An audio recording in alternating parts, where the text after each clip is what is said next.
Hello everyone, welcome back to the lecture series on fundamentals of generative AI and large language models. In my previous session, we have discussed about diffusion models. I have given you some idea of how diffusion models, what exactly is diffusion model and how it works in a very high level way. Okay. So, to understand diffusion model much more in depth, there are some mathematical concepts that are required, because each and every step we go ahead with the diffusion model actual working, we will require these fundamentals of maths. And today in my today's discussion, I will discuss about the mathematical foundations of diffusion model. Okay. So, the first thing that we will do here today is we will set up the problem statement. So, we will see what happens in diffusion models, what are the processes involved, and then we will see what is the math involved or what are the foundational concepts of math that is involved to understand the entire mathematical formulation of diffusion models. Okay. So, let us start with setting up the problem statement. We all know that in diffusion models, diffusion probabilistic models, there are two main processes. The first one is the forward diffusion process, in which we take a clear image and then we keep on adding noise to that one till it goes to almost pure noise state. Okay. So, we have a picture here of a dog jumping, and then if you see, this is at t equal to 0, then at t equal to 1 there is a little bit of noise added to it.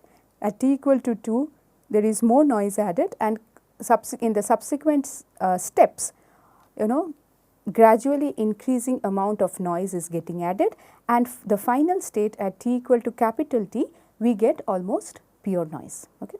So, this is the forward diffusion process and we are aware of that one, right. We have discussed about this one in the last session also. Now, here x0 is the original data, which is your image or the signal. Here it is the clean image. What is xt? Xt is the noisy version at time step t, and capital T is the total number of diffusion steps. Okay. And capital T can go from 1 to 1000 also. Okay. So, depending on the application, the number of steps will be chosen, and small t belongs to a set from 1 to capital T. Okay. So, this is about forward diffusion process. Now, we usually write it in the terms of probability distribution, as we always do. So, this is written as q within bracket xt given xt minus 1. What exactly is meant by that one? It means the probability distribution of xt conditioned on xt minus 1. So, if I know xt minus 1, suppose I know x2, then my x3 will be conditioned on x2. Okay. So, this is how we write the probability distribution for forward diffusion process, and in the forward diffusion process, it is a fixed process, it is a known process. Why it is a fixed process or known process? Because we are not learning anything here, we are taking a clear image and then step by step we are adding noise, so that it goes to a completely pure noise state. So, in forward diffusion, basically what we are doing, we are generating a noisier sample from a cleaner sample. And since the forward diffusion process is known and fixed, this distribution can be predefined as a Gaussian distribution. Okay. So, we are not learning anything in the forward diffusion process, we are considering it as a predefined Gaussian distribution. Okay. So, this is about the problem statement that we have in the forward diffusion process. Okay.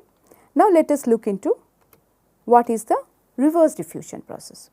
In reverse diffusion process, what we do is we start from t equal to capital T, which is the almost pure noise state, and then each and every state we denoise that image and we keep on doing it, iterating it over multiple number of steps till we get the clean image, which was our x0. Okay. So, this is the reverse diffusion process, and in the reverse diffusion process, that is the place where we get the learning. The neural network learns. What it learns? It learns to predict how much of noise have been put in one particular time step t. Okay. So, that is what it will try to predict. So, there is a learning of the neural network in the reverse diffusion process. Okay. And this is the probability distribution. We write it like this: p theta x t minus 1 given x t. Now, what exactly what does this probability distribution equation means? This probability distribution of x t minus 1 is conditioned on x t, okay, because we are coming in the reverse direction. So, I will first get x t minus 1 and that will be conditioned on x t. Okay. So, we are coming from t equal to capital T, then we come to a place where t equal to small t, and then we come to a place where x t equal to t minus 1. So, and then finally we get the clean image at t equal to 0. Okay. So, this is just in the reverse direction we are doing. So, what happens is we are starting from here. This I have taken because I want to show the reverse direction, okay, t equal to capital T. So, in the reverse direction what is happening? Your x t minus 1 is conditioned on x t, and if you see there is a term theta here which was not there in the forward diffusion process. Okay. So, what is this theta, what exactly it means, what information theta is giving? Theta is basically, these are the parameters of the neural network. Okay. So, theta refers to all the trainable weights of the denoising neural network, fine. And in reverse diffusion, we generate cleaner sample from a noisier sample. In the reverse diffusion, what we do? We start from almost pure noise and we come to the cleaner one. Okay. So, that is the problem statement of reverse diffusion process. Now, we have seen that noise is added in the forward process and noise is taken out of the images in the reverse process. So, noise is a very important factor in case of diffusion probabilistic models. Now, we will learn a new term which related to noise, which is called as the noise variance schedule. Now, what exactly is noise variance schedule?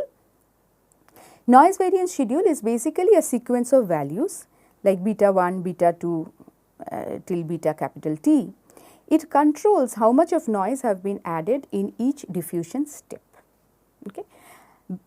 In the forward diffusion step, what happens is we keep on adding noise, but the amount of noise that is added in each and every step is different. Initially, when t equal is small, the amount of noise added is small. As and when we progress for higher values of t, then amount of noise added is higher. Okay. So, this is called as the noise variance. Okay.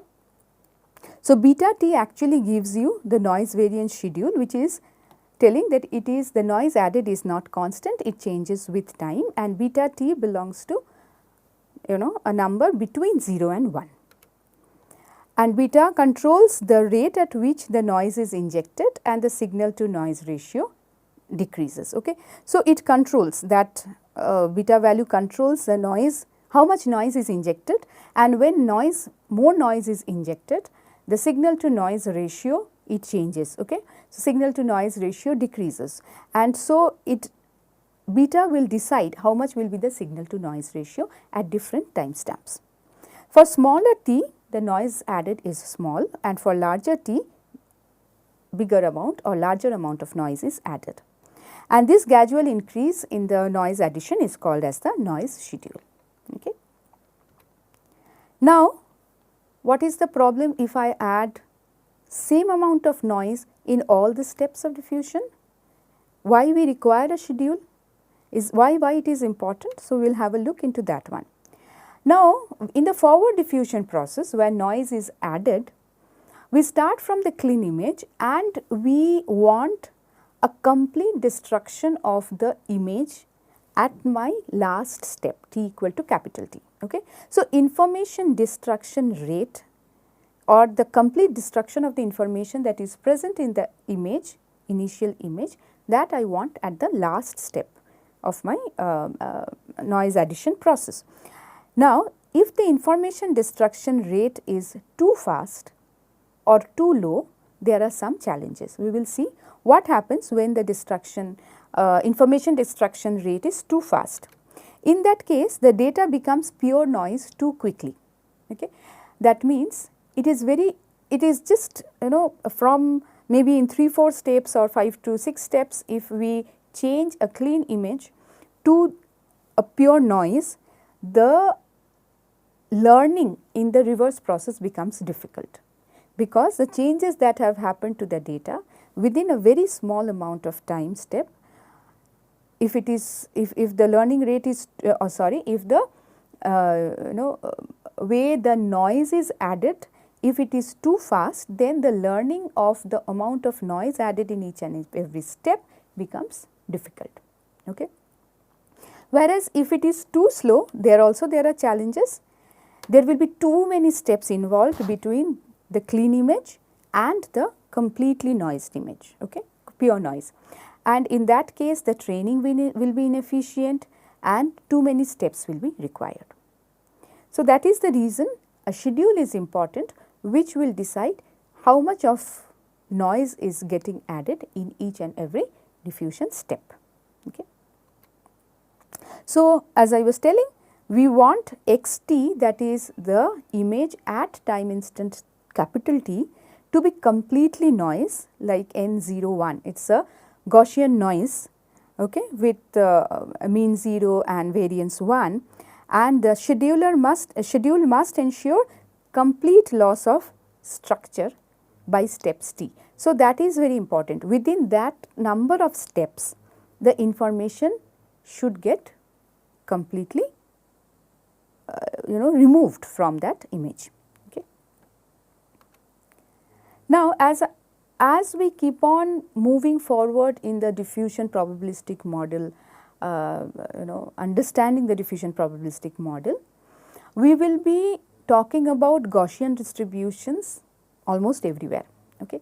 So, let us have a quick review of what is this Gaussian distribution, what is standard Gaussian, and what are the things that are associated with the Gaussian distribution. Okay. So, let us have a look into what is Gaussian distribution. So, basically Gaussian distribution, it is a probability distribution that describes a data that is clustered around the mean.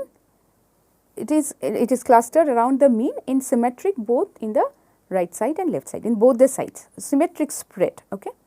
And the probability distribution is given by this equation 1 by root over of 2 pi sigma square exponential minus x minus mu square by 2 sigma square, where x is the random variable, which is basically your data point, mu is the mean, sigma square is your variance or the spread in the data, and sigma is your standard deviation. Okay. So, a quick look into a Gaussian distribution. So, this is my mean and this is mu plus sigma, mu minus sigma, and the number of points, 68% of the data is here between plus sigma and minus sigma, and then mu plus 2 sigma and mu minus 2 sigma, between those two ranges we have 95% of our data, and mu plus 3 sigma, mu minus 3 sigma, we have 99.7% of the data. Okay. So, this is basically a Gaussian distribution, and this factor is basically a normalization factor which ensures the total probability equal to 1. Okay. And this exponential term, it tells that the probability density decreases exponentially as the distance from the mean increases. So, we can see this is the mean, and as the distance between the distance of the data from the mean keeps on increasing, the probability distribution goes down. Okay. So, that is what is ensured by this exponential term. Okay. Now, we will see what is a standard Gaussian. Okay. So, now we know what is a Gaussian distribution. It is centered at mean, and then we have standard deviation sigma, okay, and variance is sigma square. Now, when mu equal to 0 and the variance is 1, then we write it as n 0 1. This is the mean and this is the variance, okay, and we call this type of Gaussian as the standard Gaussian. When the mean is 0 and variance is 1, we call it as standard Gaussian. Okay. Now, we will have a look into another new term which is multivariate Gaussian. Now, what exactly we mean by multivariate Gaussian? From the name itself you can see multivariate, that means it is related to something which are having more than one variable. So, a multivariate Gaussian distribution is a generalization of Gaussian distribution with multiple variables, okay, which is basically in a form of a vector. So, here what happens is, if you have in our previous slide we have seen, in Gaussian distribution we took the data point as x. Now, here instead of a single number x, we have x belonging to a d-dimensional space. Okay. So, it is in the d-dimensional space, means it has d number of components. And if you see the probability density function modeled as a multivariate normal distribution with mean vector mu and covariance matrix sigma is written like this. So, this is basically your probability distribution or probability density function, and this is written as x, which is your vector, multiple variable which is a vector, and this is your mean mu, and here instead of variance sigma square there is a new term that has, or new symbol that has come up, which is called as the covariance matrix. Okay. So, whenever we talk about multivariate Gaussian, we will not speak about variance, but we will speak about covariance. Okay.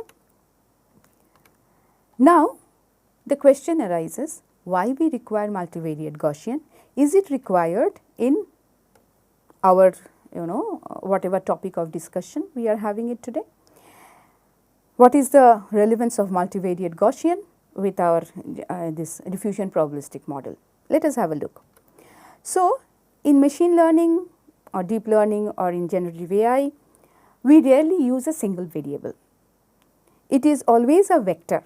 So, like image will have millions of pixels. Okay. In any embedding, it is in the high dimensional vector. Okay. So, that means we do not speak about a single variable, we speak in data, we speak of data in higher dimensions, and whenever there are data in higher dimension, we require multivariate Gaussian distributions. Okay. So, if my x vector belongs to a d-dimensional space, I can write it like this as a vector, and there are dependencies between these these x1, x2, x3, xd.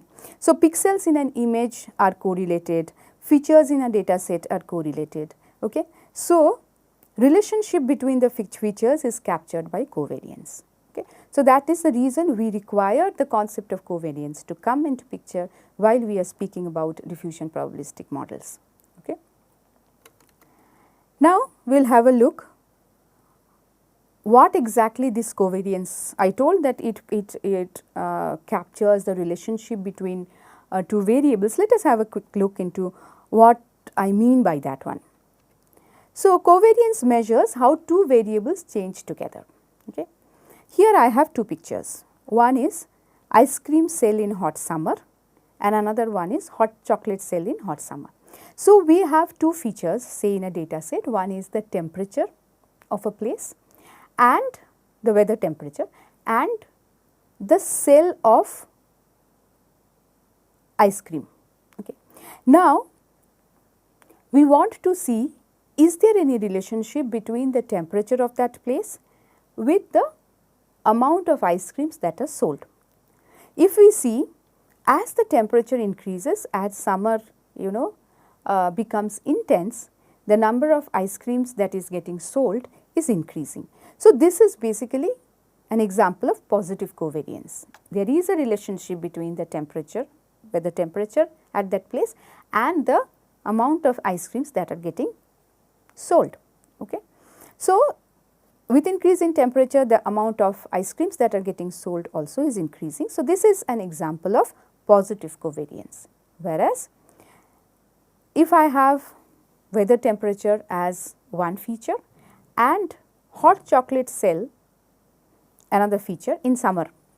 So, we will see, as the summer becomes intense, the amount of hot chocolate cell may not increase that much, it may reduce. So, this is called as, or this is an example of negative covariance. Okay.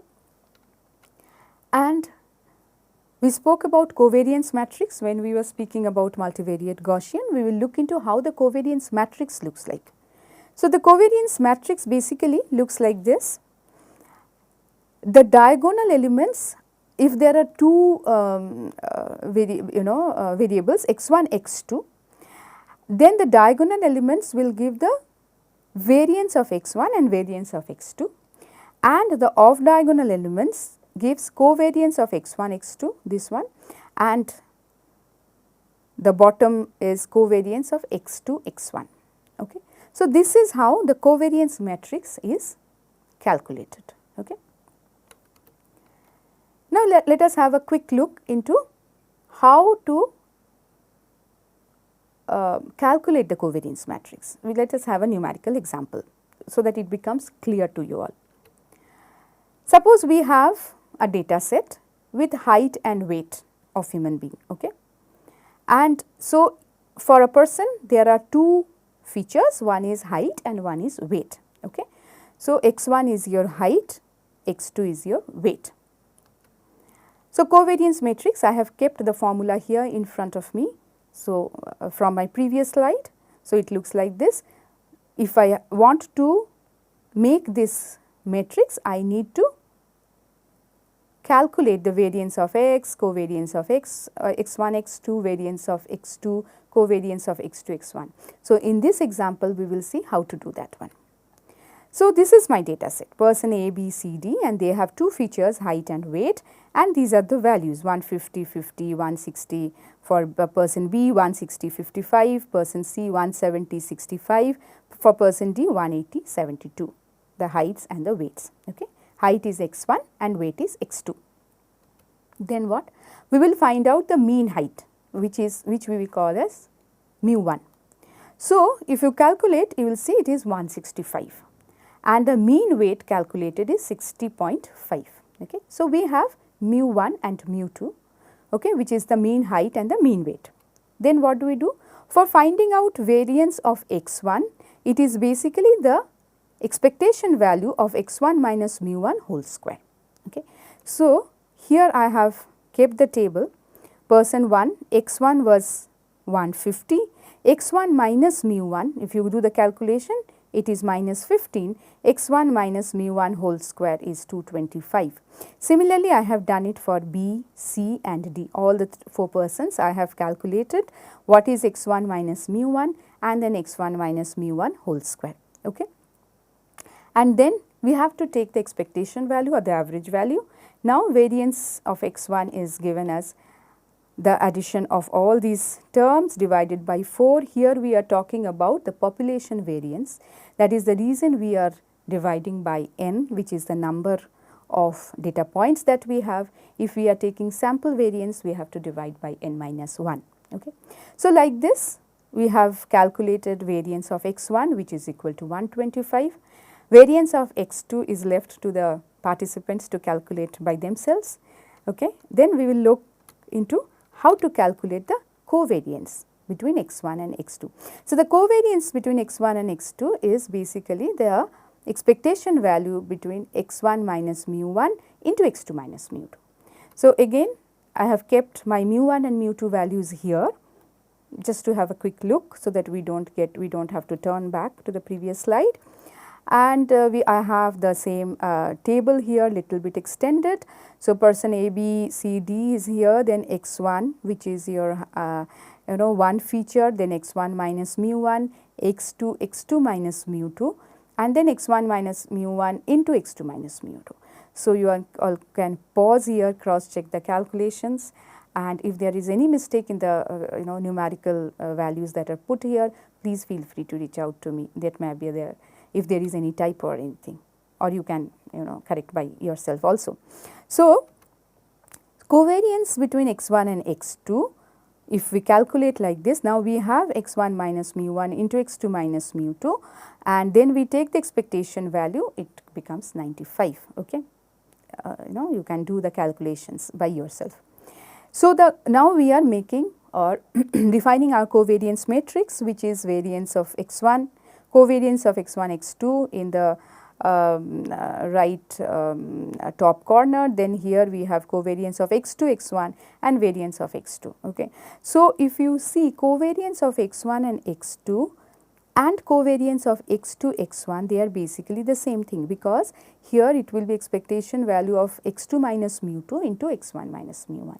So, basically it is the same value, and after calculations and putting all those values here, we get the covariance matrix like this. So, this numerical example I have taken up just to give you a clear understanding of how covariance matrix is calculated, because I will be speaking about the covariance in my next lectures whenever we are speaking about diffusion probabilistic model. It will very much come in the discussions. Okay. So, with this one I come to the end of my today's session. Let me go through once, or let us recap once what all we have studied today. So, we have started with the main idea of today's discussion is to have a review of the mathematical foundations that are required when we go ahead and look into the mathematical formulation of diffusion probabilistic models. So, for that one we started with setting up the problem statement. So, we have two processes, the forward diffusion process and the reverse diffusion process. We have seen the forward diffusion process, the probability distribution can be written in the how it can be written in the mathematical form, and the forward process there is nothing to learn. So, it is a fixed and known process, and that is the reason we take that probability distribution for the forward process as a predefined Gaussian process. Whereas, in the reverse diffusion process, the neural network learns how to denoise the image. Okay. So, that is where the learning happens, and if we go back to or we have seen that the probability distribution equation for the reverse diffusion process, there is a parameter theta there, and what is this theta? It actually relates to the weights and the biases which gets trained during the training phase. Okay. And during the forward diffusion process, it is a conditional probability that given xt minus 1, you can find out xt. Similarly, in the reverse diffusion process also it is a conditional probability. Okay. Now, once we are thorough about the the problem statement, we went back to have a quick review on the Gaussian distribution, what exactly Gaussian distribution means and how it looks, the curve for Gaussian distribution, the equation for the probability density function for Gaussian distribution, and we have looked into what is a standard Gaussian. So, when we have a Gaussian with mean 0 and variance 1, we call it as standard Gaussian, and then we have looked into what is a multivariate Gaussian. So, instead of a single variable, when we speak about a vector, with multiple number of variables in that vector, we go from normal Gaussian distribution to multivariate Gaussian distribution. And in that, while we define multivariate Gaussian distribution mathematically, we do not talk about the variance, but we talk about the covariance matrix. Okay. So, then we try to understand what is this covariance matrix, what exactly the covariance does. So, covariance basically captures the relationship between features inside your data set. Now, we have seen how we have taken two examples of positive covariance and negative covariance. So, when there is with the rise of one feature, another feature also rises, that we call as positive covariance. When it is opposite, the rise of one feature affects the or rise of one feature brings down the other features values, then we call it as negative covariance. Okay. Then we have looked into how the covariance matrix is formed, what are the things that are present inside the matrix. We have seen the diagonal elements are variance of the of your components or the variables, and the off diagonal elements are the covariance between those variables. Okay. And we have finally we have taken up a numerical example where we have solved numerically for a very small data set having two features x1 and x2. We have done the calculation for the covariance matrix. Okay. So, with this one I come to the end of today's session. I hope you all had a understanding of the mathematical foundations that are required when we go ahead with our diffusion probabilistic models. In my next session, I will discuss about denoising diffusion probabilistic model, which is a specific case of diffusion probabilistic model.